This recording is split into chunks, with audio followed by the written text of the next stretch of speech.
The Toronto Raptors have traded Norman Powell to the Portland Trail Blazers in exchange for Gary Trent Jr.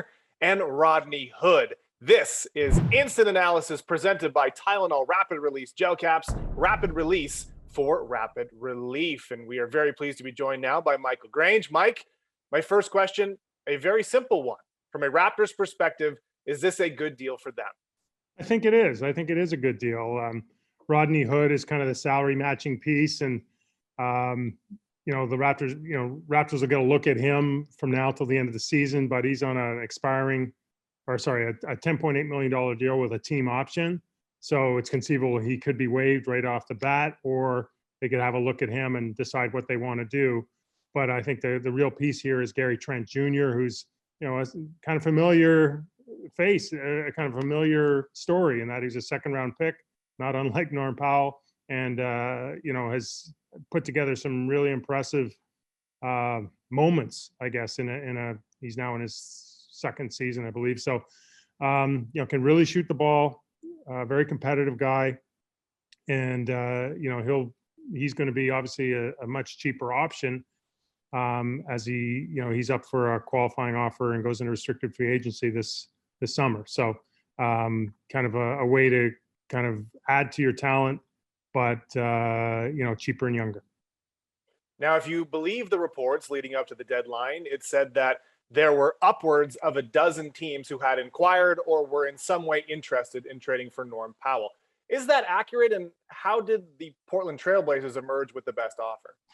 Oh, I think there was a lot of interest. I mean, for all the reasons, Norm's provides an essential service in the NBA, just an elite shooter. We all know that.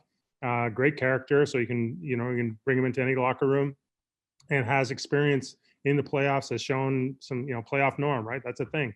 So if you're a team like Portland, for example, trying to make a push, he fits all those boxes. The complicating thing with Norm is he's a pending free agent. So depending on what you think a team wants to sign him for or thinks they can sign him for, does Norm want to stay there?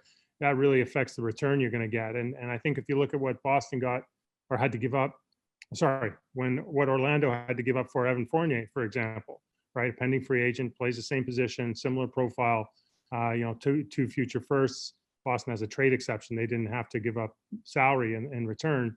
I think, I would take Gary Trent, a proven second round pick, as opposed to two future seconds. I think I said seconds, where those guys can work out for sure, but I mean, you definitely take the bird in the hand. So I think to come out of a deal like this with a pending free agent like Norm, with a prospect like Gary Trent, who has upside, has already proven he can play in the league, has a definable skill as a guy who can really stretch the floor, I think that's a pretty good return.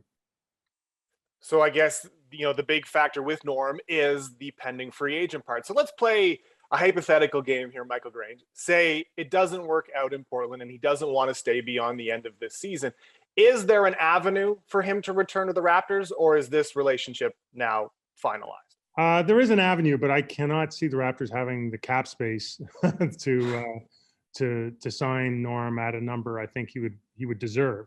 And I think if the Raptors really believe that signing Norm, and let's just say it's going to be somewhere between $60 and $80 million over 4 years, if they really believe that was the best avenue for them to be competitive, and they would have done it. They would have kept him.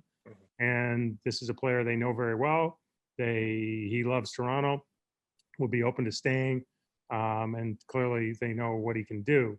So I think that they sort of see this as a way to replace his skills, give them a little more flexibility salary-wise, and shore up some other parts of the lineup. Well, we'll always have the good times, as they say. Michael Grange, thanks very much for your insight. Thank you, Jeff.